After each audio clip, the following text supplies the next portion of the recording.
as I was saying, one of the difficulties with leadership development is how do you do benchmarks? There's no way of saying, well, because you spoke in public, you're now a leader. Because you passed out a flyer, you're now a leader. Everybody's leadership development is very, very different. And so what our organizers spend a lot of time doing is getting to know each one of these individuals that we work with on a personal level.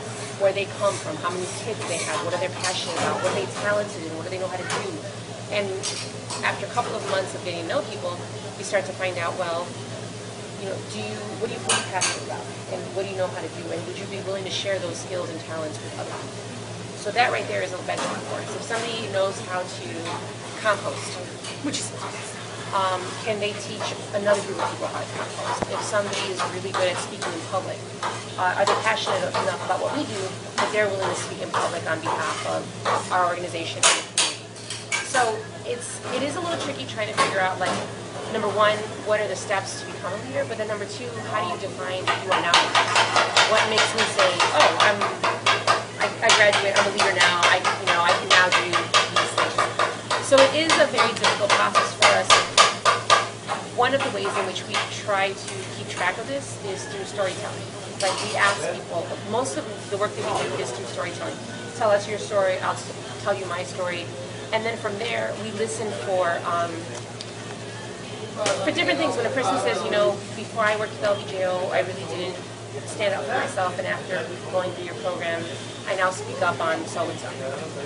That's something that we want to listen for, because that's an indicator that this person learned something from us, whatever it might be, and now speaks on behalf of whatever it might be. Now, please know that we're not just looking for, well, I'm going to save the rainforest, or I'm going to, it's not just environmentally based. Like, if people want to work with us, great. If people end up working for education, if they end up working on gay rights, if they end up working on just themselves and getting themselves out of an abusive relationship, that's all leadership development for us. So we are not necessarily looking for, you know, well, I now know how important the environment is, and so that makes me a leader. It's really about the individual and what they've been able to accomplish because of what they're doing. In their family life, in their work life, in their personal life, in whatever capacity, that's what we're looking for. That's the story that we are honestly looking for. And one of the kind of nuggets that we use as an organization and as organizers is we really don't want a summary of what they said. We want the actual verbiage. We want to know verbatim what they said. When we host our public meetings and somebody has a question, we will literally write word for word exactly what that person's question was. When somebody compliments us, we write it word for word. Because we don't want people to, it's not my responsibility, nor do I have the right as an organizer to sum up what anybody says. What they're saying, that's what they own, and that's what they have the right to get out there, and that's what I have to respect, and that's what I have to put there. And so we would ask the same thing of you guys. When you interview these folks, we want to know verbatim what it is that they said. Please try not to summarize, because it's insulting to them, and it's insulting to us to say, well, this is kind of what they meant. Well, I don't know that's what they meant. You don't know that's what they meant. The only person that knows what they meant is the person that said it. And so we really try to stay true to what our folks say working, if that makes sense. The other thing too is a lot of the language that we use is very different. I mean, you guys are going to be talking to a lot of our former organizers, a lot of our former board members, and a lot of our former leaders. So they've gone through our leadership development classes. They've gone through a lot of work with us, and so they're pretty. They know what language you use and what language you don't use. So, for instance, I'll give you an example. In talking about, you know, what is a good citizen, most people in this neighborhood would take that as, how do I pass my citizenship test? That has nothing. They don't equate citizen and being a good citizen in civic action. That they don't equate to each other. When you talk about what is it like being a resident, same thing. A residency is what they think of when you are born in a different country and you apply for your residency. So terms like that, I don't recommend using. I would highly recommend using like, when did you feel that you became a leader? Or, you know, what did LVEJO teach you? What was different after you worked with LVEJO, if anything? You know, really think about leadership, capacity,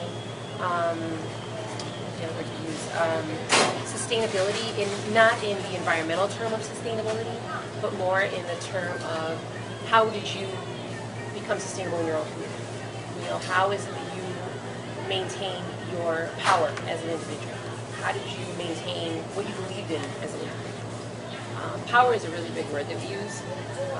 in the sense of who has power, who doesn't, and what people believe power to do. And these are all things that we use as part of our leadership development of both our staff and anybody who comes to our organization.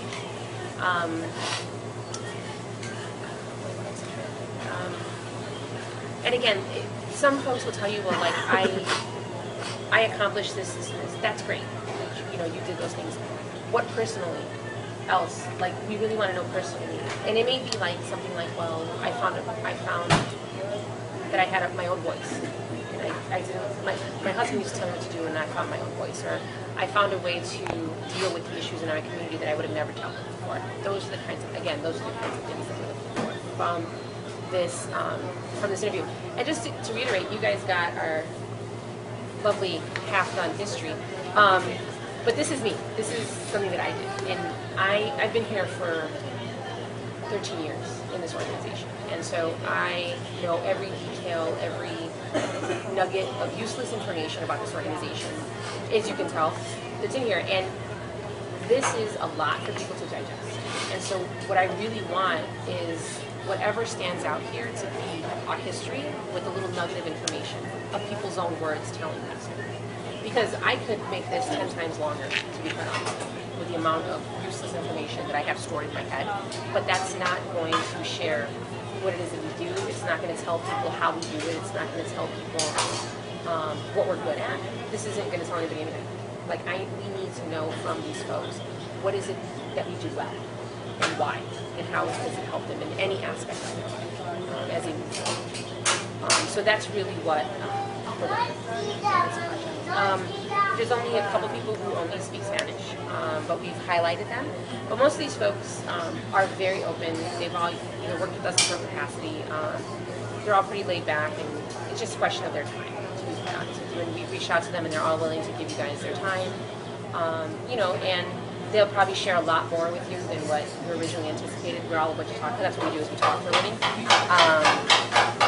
But, you know, just be patient with them, and you guys will definitely get something out of it at some point. Do you guys have any questions? They're both on the list as well. They're both on the list as well. I'm not going to tell you who they are, but they're on the list. And they, I wasn't involved in the organization when they first started. It was one of those things where I was in college and they were doing their own thing, and I had nothing to do with what they did. But my parents they still are community activists, and they've always dragged my sister and my brother and I to every march, demonstration, piggy you could possibly think of as little kids. And so this is second nature to us, really, in all honesty. And so when I was in grammar school, I organized my first walkout, my first sit-in. It's just when you see an injustice, like, it's just, you know, you grew up like this, and you're just like, that's not right, I'm going to do something about it. And so, but as I became an adult, it wasn't something that interested me until two things happened, and we're going to go by one of the spots. I worked at a local Boys and Girls Club as a computer teacher. It was great. I worked from 2 p.m. until 9 p.m. every day, and I went to school in the morning, and it was a perfect schedule. And the Boys and Girls Club of Chicago threatened to close our chapter, our building, because they felt that we were not servicing enough young people. And so the former ED of the organization, we reached out to him and said, look, can you help us? Because we were in their building. I'm sorry, they were in our building, and we said, could you guys help us organize as many parents and students as possible to fight to keep the boys' club open? And so they kind of gave our young people a run through of how to community organize. And so we organized all the young people that we worked with, over 200 young people and their parents, to come to a meeting. We invited the CEO of the Boys and Girls Club, and we went through the power of PG. We were able to show that we service over 200 young people a day. And so they've stayed open ever since then. And so right after that, I had my first son, and bless you. And it was really hard for me to go to work every day and leave him at home. And so LVEJO offered me a job where I could bring him to work with me. And I would go door to door organizing people. I like to talk, so it was no big deal. And I've been there ever since. I've raised 3 kids, going door to door and organizing in this neighborhood. And so it's nice. I get to bring my kids to work every day, and I get to do what I like, which is talk. That's how I got. And I've been there ever since I became executive director 6 years ago through a voting of our staff. So I'm the first organizer to come up and actually become the executive director. So. And I'm pretty much born and raised in this neighborhood. I still live in the neighborhood. Any other questions? Like I said, we're really excited about this. I'm really excited about this. And it's okay. I just have a question about the structure of the organization. Sure. Could you elaborate a little? Sure. I'd probably better off to right now. Sure. We're very different from most organizations. So you should probably know that I actually did not acquire the title of executive director until last November. My title up until then had been coordinator, because my job was to coordinate everybody's work. I actually have been fighting for 2 years to get the title of executive director, but not because I executively direct everything, but because it's just a pain in the ass to explain this to people every single time I meet them. Basically how we work is that normally in an organization you have an ED, and you have a board, we have board, an ED, staff, and then your base of volunteers. That's the up-down structure. That's usually how it works. We don't work that way. We actually work this way.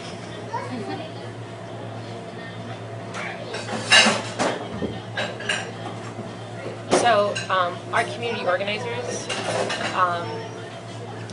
go out and look for volunteers and leaders.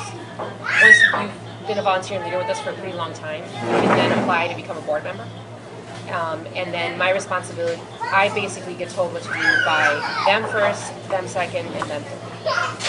And so it works in like we're all on the same level. I don't make any decisions on my own. Everything we do, any hirings, usually any firings, salary increases, everything gets talked about between myself and the staff first. We vote on it, and then we let the board know this is what we want to do, and then we let our leaders know that this is what we want to do. And then they vote in on it, and so everything takes a lot longer than normal organizations do. I mean, it takes us forever to get stuff done, but that way there's more buy-in from everybody involved. That's the speed of demand. That's the speed of demand. That's right. That's absolutely right. And so we're not perfect at it, but we definitely try our best to be as democratic as humanly possible. So even if it takes a while, like that's been like effective for you guys to just kind of run everything by everyone? It has been, because ultimately at the end of the day, that's what we're striving for. Aside from building leaders, is we're looking for true democratic power within our community. And so that means that not only in our organization and our community, but we are actually advocating for structured change within our government. I mean, at the end of the day, that's actually what we're fighting for. And so one of the things that makes us very different is when our community organizers come through our organization, they do really, really well in other organizations because they have a very different viewpoint than most community organizations about what the potential out there is for power. You were talking about what we're giving you and being very strategic right now. You want these stories, but the overall document, what do you plan to use it for? So, a number of things. The reality is that the funding world for non-profits is shrinking. The pool is losing water, and there's a lot more people trying to get in the pool. And so what we recognize is the fact that this is one for funders who don't know anything about us and want to know how we've come about. But more importantly, in order for us to survive, we need to build a bigger base of volunteers and leaders who give to our organization on a yearly, monthly basis. So we have to build our membership capacity. And so this is primarily for those individuals who may not know anything about us and want to learn about what we do, to hear other people's stories about why they're involved with us and get them to want to be involved with us. And so our goal is to share this with the funding world, but more importantly, the community that we live in, so that they can kind of see what we've done in the neighborhood.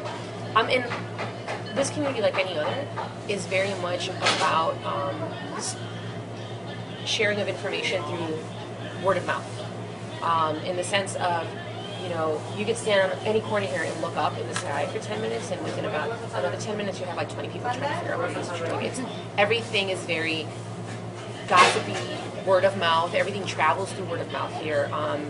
Internet, our young people use a lot of internet, but even then, you want news, you look at it in your newspaper and you get it through word of mouth. I mean, word of mouth travels incredibly quickly here. We don't actually email we email a lot of people outside of our neighborhood, but in our neighborhood, everything is done person to person. That's how we get everything done. And so this is for those folks to be able to know, oh, this is what LVEJO does, and be able to tell them,